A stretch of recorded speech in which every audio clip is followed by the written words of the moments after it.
Em instantes, Jornal do Boris, com Boris Casoy.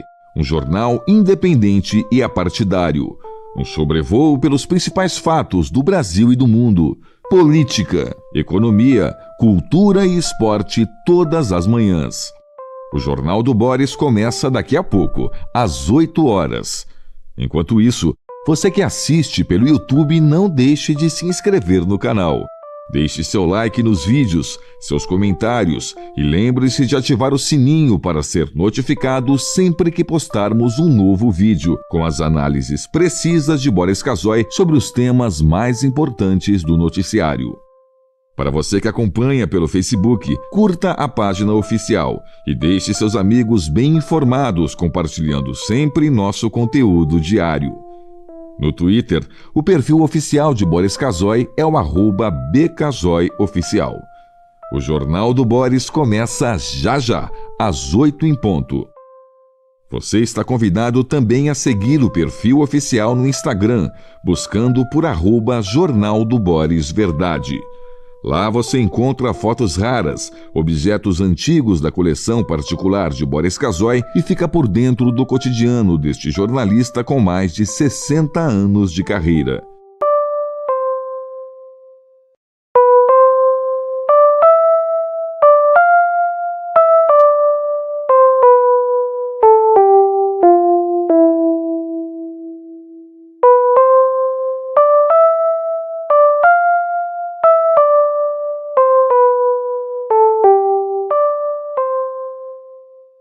Em instantes, Jornal do Boris, com Boris Casoy.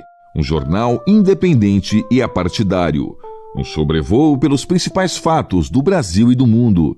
Política, economia, cultura e esporte todas as manhãs. O Jornal do Boris começa daqui a pouco, às 8 horas. Enquanto isso, você que assiste pelo YouTube, não deixe de se inscrever no canal.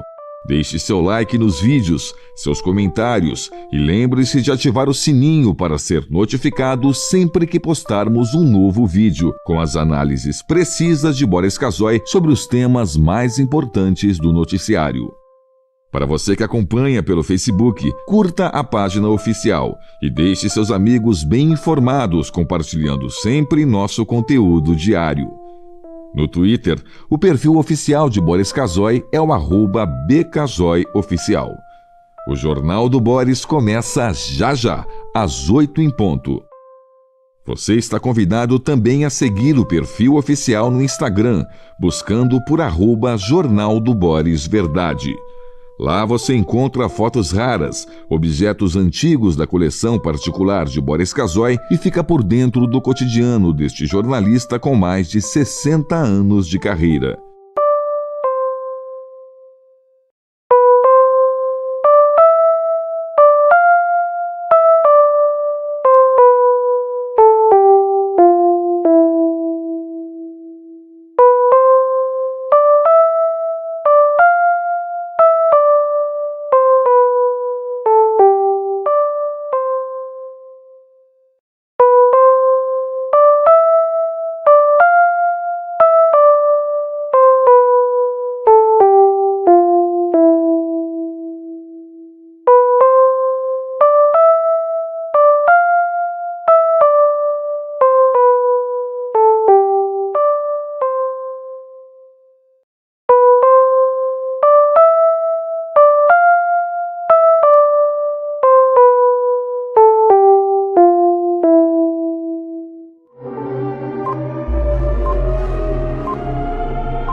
A partir de agora, passando a limpo as notícias do dia no Brasil e no mundo, está no ar o Jornal do Boris.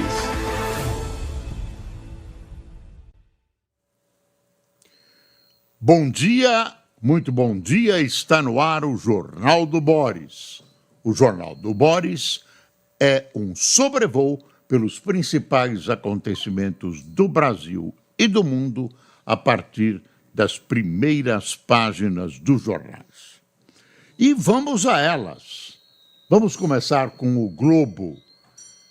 Fraudes no INSS. Fazenda calcula ressarcimento de aposentados em até 2 bilhões. Governo estima o valor com base nas reclamações feitas por beneficiários após o esquema de descontos regulares vir à tona. O ministro da Fazenda, Fernando Haddad, estima que o valor do é de 2 bilhões. O cálculo leva em conta o número de reclamações já realizadas pelos beneficiários no aplicativo. Meu INSS, que é o nome do aplicativo, e pelo telefone 135. Bom, o governo anuncia que vai começar a devolução hoje. É uma devolução pequena dos casos mais evidentes. Não chega nem a R$1 milhão, pelo jeito. Não tenho certeza, mas vai começar a devolver hoje. Agora, eu acho que tem muita gente que ainda não se apercebeu que foi lesada por esse bando de gatunos, ladrões, sem vergonhas, filhos da mãe, e que deveriam já estar em cana. Nada explica que as investigações estejam tão lentas. Nada explica. É uma grande lentidão. Eu acho que a investigação está sendo feita pelas bordas dessa iniciativa desses gatunos e que os gatunos principais ainda não foram localizados. Essa é uma impressão. Não é tão simples assim o que essa gente fez e tem muita gente de sindicatos importantes envolvida nesse caso. Por exemplo, o sindicato que tem como vice-presidente o irmão do Lula, Frei Chico, foi isentado, afastado das investigações. Também a Polícia Federal não explicou por quê. De cara, deu uma sentença, não dá sentença, mas disse que a Polícia Federal não dá sentença, mas disse que não há culpas nesse sindicato. Eu não sei, eu gostaria que todo mundo fosse investigado, inclusive o sindicato que abriga o irmão do Lula. Bom, notícia que comove o Brasil. Ancelotti, não estão falando o nome dele, eu vou seguir a regra que está se usando aqui, em vez de falar Ancelotti, vou falar Ancelotti, desembarque abre nova era em convocação. O técnico Carlo Ancelotti desembarcou no aeroporto do Galeão na noite de ontem e começa hoje o trabalho na seleção brasileira. A primeira missão é a apresentação da lista de convocados para os jogos das eliminatórias contra o Equador, dia 5 de junho, em Guayaquil, e o Paraguai no dia 10, na Neoquímica Arena, em São Paulo. Está aqui o Ancelotti, 65 anos, super hiper campeão. Agora, também fica dependendo muito dos jogadores e das demais pessoas que estão envolvidas na seleção. Junto vem a notícia, Samir Chaud, você conhecia, confirma o favoritismo e é eleito presidente da CBF. Ele é um iniciante como diretor da Federação de Roraima, que é considerado o pior futebol do Brasil. Futebol indigente.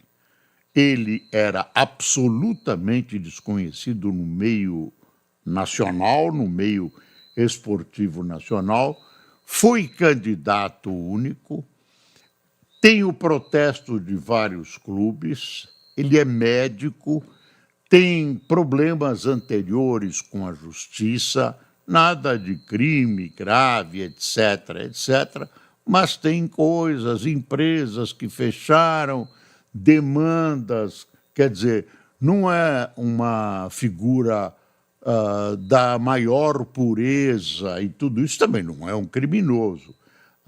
O pai dele foi presidente da Federação de Roraima, se não me foge a memória, durante 51 anos.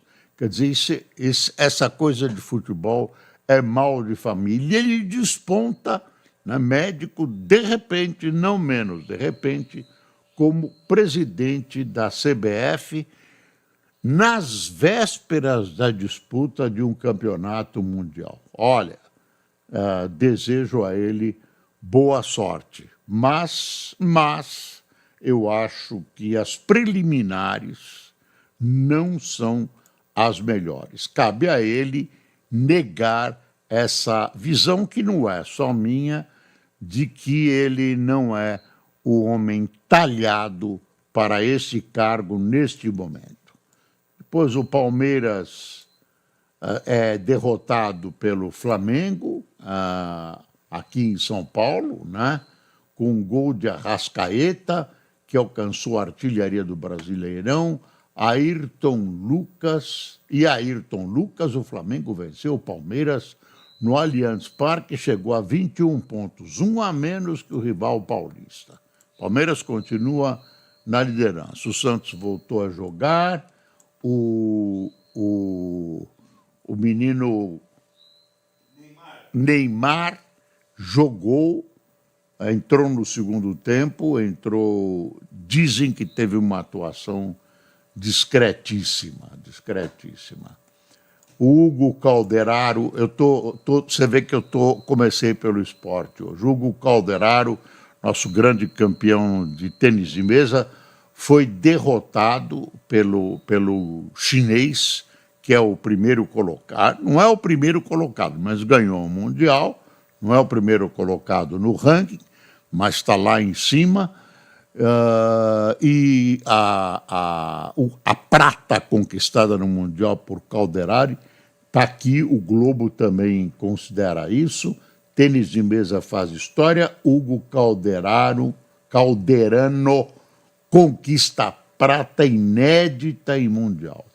Hugo Calderano conquista prata inédita no Mundial, perdeu para um chinês. Os chineses são donos do tênis de mesa no mundo.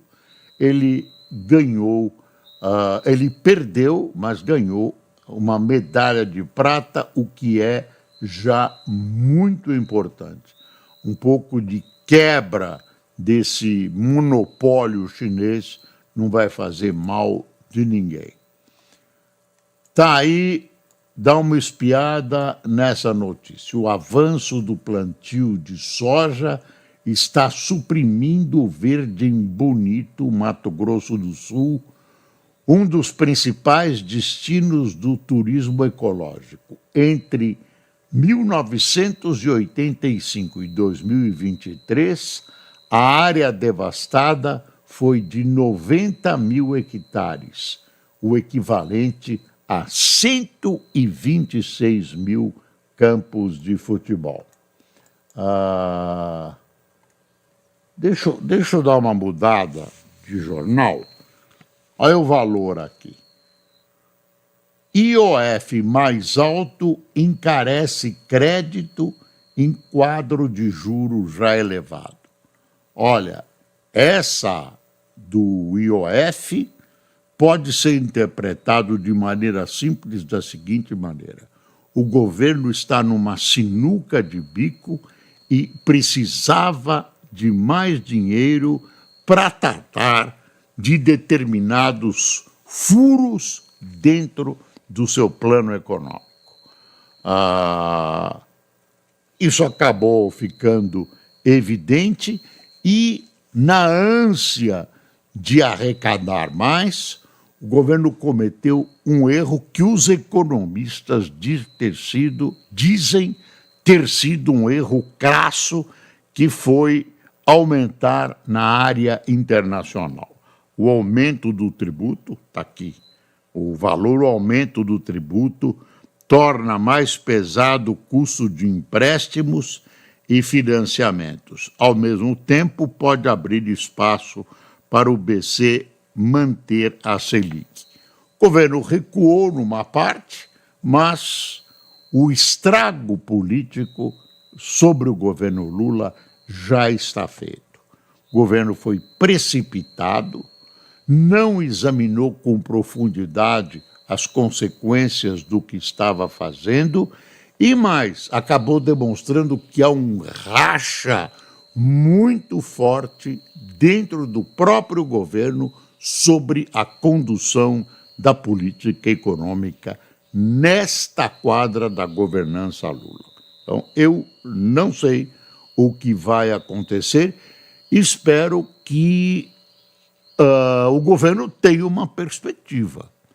Eu não vejo perspectiva. Agora, eu estou aqui sentado longe de Brasília e lá os técnicos, a burocracia brasileira deve ter, pelo menos é paga para isso, deve ter alguma noção mais clara do que pode acontecer. Eu não vejo horizontes. É pior do que se você prognosticar alguma coisa ruim. Não há horizontes. E aumento de impostos. E esse aumento que sobrou já é um horror. Esse aumento que sobrou já é um horror. Tem uma notícia aqui: o presidente Donald Trump concordou em adiar a imposição de uma tarifa de 50% sobre todas as importações da União Europeia até 9 de julho para dar mais tempo para as negociações. Ele fez um anúncio ontem à noite em uma publicação na sua plataforma Truth Social. Trump afirmou ter conversado com Ursula von der Leyen, presidente da Comissão Europeia, sobre sua recente ameaça de impor tarifas em 1º de junho, caso um acordo comercial não fosse alcançado nesta semana. Então, ele adiou esse tal aumento que ele ameaça impor aos produtos europeus para o dia 9 de julho. Vamos ver o Estadão. Está aqui, Estadão.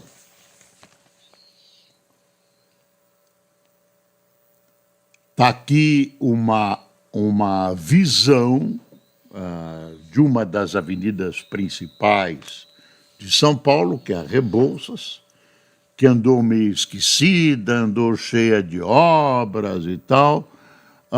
Uma parte dela, uma continuação dela, lá embaixo, a Avenida Cidade. Bom, está aqui. Agora Rebouças é tech. Criada em 1918 como Rua Doutor Rebouças, a avenida passa por uma transformação imobiliária intensa. Região próxima a Faria Lima conquistou nomes como Amazon, Netflix e QI Tech e se tornou uma das mais valorizadas de São Paulo. Até há pouco tempo, alguém oferecia um imóvel na Avenida Rebouças e podia ser até mal recebido. Placas de vende-se, aluga-se, eram enfeites em quase todos os prédios da região. Quase todos não, mas muitos prédios da região. Deixa eu ver aqui o que tem mais. O Estadão tem uma matéria, eu li uma reportagem aqui, pesada e que deve ressoar na cabeça dos nossos governantes. Não, ninguém fala nada. Olha, vício em aposta online tira foco do trabalho e produtividade cai. Tá vendo? Vou repetir. Vício em aposta online tira foco do trabalho e produtividade cai. E aí você cai de costas quando você lê o que o Estadão constatou. Pesquisa aponta impacto na saúde do empregado e da empresa. E aí o Estadão vai vendo, tem declarações de pessoas, de trabalhadores, de empresários.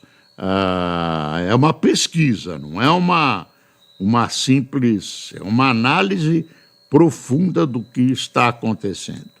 Quer ver? No Brasil, 54% dos gestores afirmam que os empregados aproveitam o horário de descanso, como a pausa do almoço, para apostar sobre o impacto no ambiente de trabalho. Sobre o impacto no ambiente de trabalho, 66% apontam que o vício compromete a saúde mental e física da equipe. Outros problemas detectados pela chefia são queda na produtividade, relatada por 59%, aumento da rotatividade, 21%, e piora na reputação da empresa, 16%. Este é o resultado de uma pesquisa que ouviu 405 gestores e profissionais de recursos humanos. Segundo a psicóloga Andrea Krug, é difícil identificar o problema no ambiente de trabalho, pois a mudança de comportamento pode ser confundida com vários problemas de saúde mental. Deixa eu ver. Especialistas sugerem práticas de prevenção, apoio psicológico, canais de escuta, educação financeira e treinamentos de gestores são saídas apontadas por especialistas. Eu acho que deve acabar com o jogo. Se não puder acabar com o jogo, você tem que acabar com a propaganda do jogo. Tirar da camisa dos jogadores de futebol, limitar o horário, criar um piso bem tarde da noite para esse horário, né? Tratar como se tratam as bebidas alcoólicas. O jogo está legalizado, está sendo legalizado, então não vou dar burro em ponta de faca. Eu, se fosse o Lula e quisesse ganhar popularidade entre as pessoas honestas, corretas e não jogadoras do Brasil, acabava com essa indústria. Bom, aí o Estadão tem um editorial que aborda a questão de o Lula ser ou não ser candidato à sua própria sucessão. Aí o editorial chama-se Impensável Lulopetismo sem Lula. Estando ou não na disputa eleitoral em 2026, o presidente e seu partido já começaram a preparar o terreno para a batalha ferocíssima pelo posto de herdeiro político do Demiurgo. E agora tem um outro editorial, está em segundo lugar, eu teria colocado em primeiro, que é A Fila da Vergonha. Represamento de cerca de 2.700.000 de pedidos de benefícios no INSS se junta às fraudes dos descontos para escancarar o desrespeito do governo com os aposentados e pensionistas. O que está acontecendo no INSS, o que está acontecendo com o dinheiro dos pensionistas e aposentados, o descaso com essas pessoas geralmente mais idosas, você vai chegar lá, portanto se preocupe, é estarrecedor. Isso é uma vergonha, especialmente num governo que se diz amigo do trabalhador. Amigo do trabalhador, nada. Amigo do trabalhador, nada. Se fosse amigo do trabalhador, estaria cuidando desse fato gravíssimo que ocorre em relação às pessoas que mais precisam neste país, ou de um grupo dos que mais precisam neste país. E para acrescentar, dizem as más línguas que o novo presidente do INSS já está na frigideira, já está sendo frito. Parece que não vai durar muito. Parece que não vai durar muito. Olha, tem uma história aqui no Estadão que eu não vi resposta correta do governo até agora. Há 30 anos, KGB deixou no Brasil presente para futuros espiões russos. Policiais brasileiros suspeitam que, após o colapso da União Soviética, agentes secretos russos teriam criado certidões de nascimento falsas para futuras gerações. Não é só um espião que apareceu e disse, eu sou brasileiro. Imagine, brasileiro.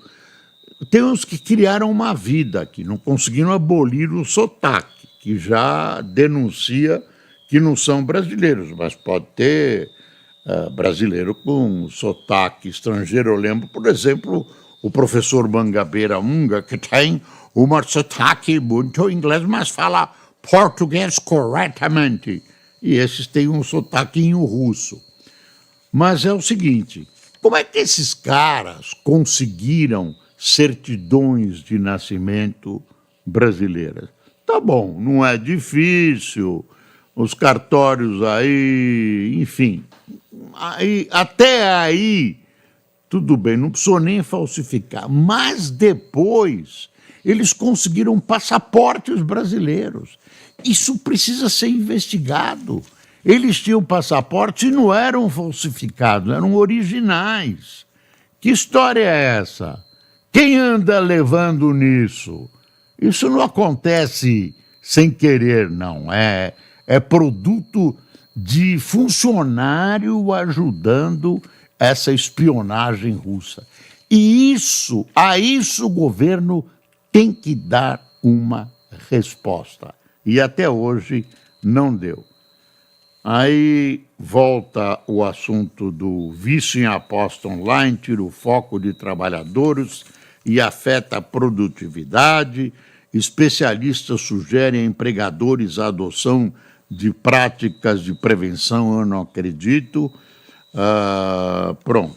Aí, relatora teme que CPI vire cortina de fumaça para o crime. A relatora da CPI das BETs, senadora Soraya Tronic, do Podemos de Mato Grosso do Sul, comentou estar insatisfeita com o fato de a investigação não estar focada no crime de estelionato e lavagem de dinheiro envolvendo casas de aposta. Apesar de afirmar não se incomodar com a convocação de influenciadores como Virgínia Fonseca e Rico Melquiades, Soraya avaliou que o tempo da CPI poderia ser melhor aproveitado para a apuração de delitos. Estão embananando essa CPI, estão embananando. Chamam gente que não tem nada a ver, influencers, etc, etc. Não dá para aguentar. Olha aqui a Folha de São Paulo. Apagão de servidores ameaça programas de infraestrutura do país. Então, faltam para vários programas. Quer ver? Em Portos, equipe é 1/3 da ideal. Governo diz que analisa casos. Não são número de funcionários, esse total de funcionários que faltam. São funcionários especializados. pessoal está fugindo do serviço público. Olha essa cena aqui. Bombeiros trabalham para conter fogo após mega ataque da Rússia na região de Kiev, na Ucrânia. Tá? Olha aí, e várias cidades foram atacadas essa noite. Várias e várias cidades. Olha, tem uma notícia que eu não vi na imprensa brasileira e que devia estar, porque ontem eu já vi na Globo e é uma informação importante. Uma reunião que se realizou na Espanha. Deixa eu achar aqui, porque o El País noticia isso como algo importante. Olha, realizou-se uma reunião na Espanha com 20 países, inclusive o Brasil, na busca da criação de um Estado palestino. Está se criando uma comissão ou algo parecido, no sentido de tocar essa ideia, no sentido de pressionar Israel contra os bombardeios à faixa de Gaza e contra a supressão correta de alimentos para a população que não tem nada a ver com os terroristas que vivem naquela região da faixa de Gaza, contra a anexação por Israel da faixa de Gaza, tudo isso. Então, a presidência dessa comissão, desse comitê, dessa organização, deverá caber ao Brasil. Estava lá o nosso ministro de Relações Exteriores, estavam lá 20 países, deixa eu ver, amanhã, deixa eu ver aqui, eu queria pegar, está aqui, olha, minha tradução, imaginei, vou traduzir do espanhol.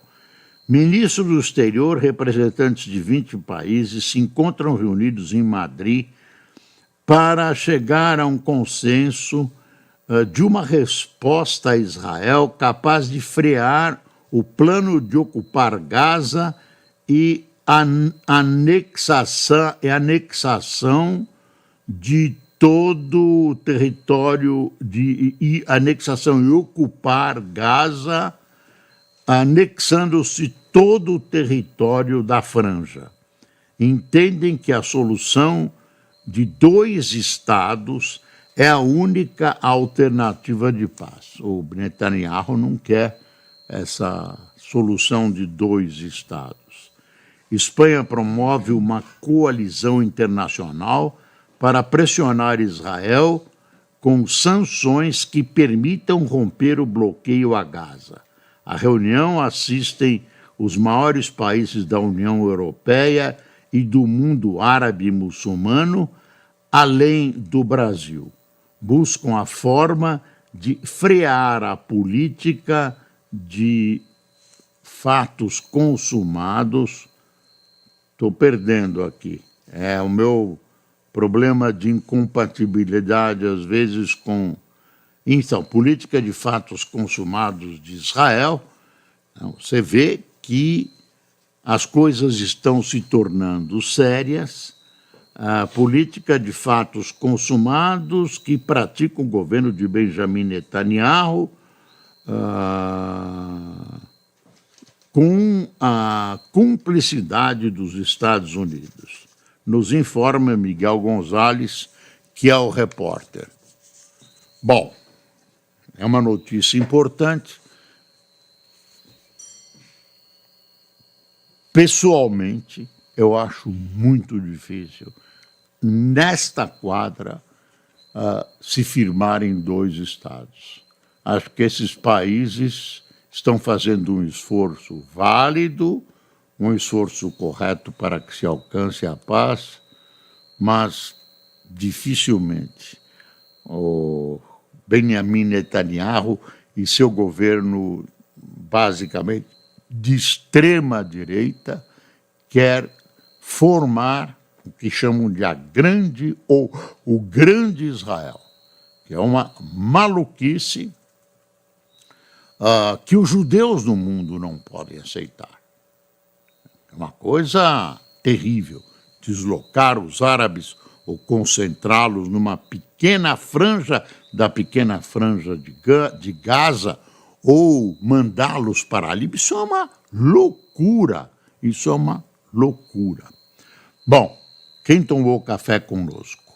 Roberto Vanderlei, Gilbran Ernesto, Geraldo Souza, Josiel de Jesus, Sandro Rodrigues, Grace Braga, Daniel Afonso, José Arlindo, Marcelo Almeida, Laureni Albuquerque, Vieri Silva, Claudemir Schneider, acho que é Schneider, Schneider, Gerson Miguel, Cláudia Rezende, de Campo Grande, Carlos Eberlin, de Campinas, Célia Guerreiro, de Avaré e Valfrido Martins, do Ceará. Pessoal, muito obrigado por sua audição, por sua presença, por estar conosco, por tomar cafezinho. Sai caro, mas a gente vai continuar oferecendo café. Tenha um bom dia.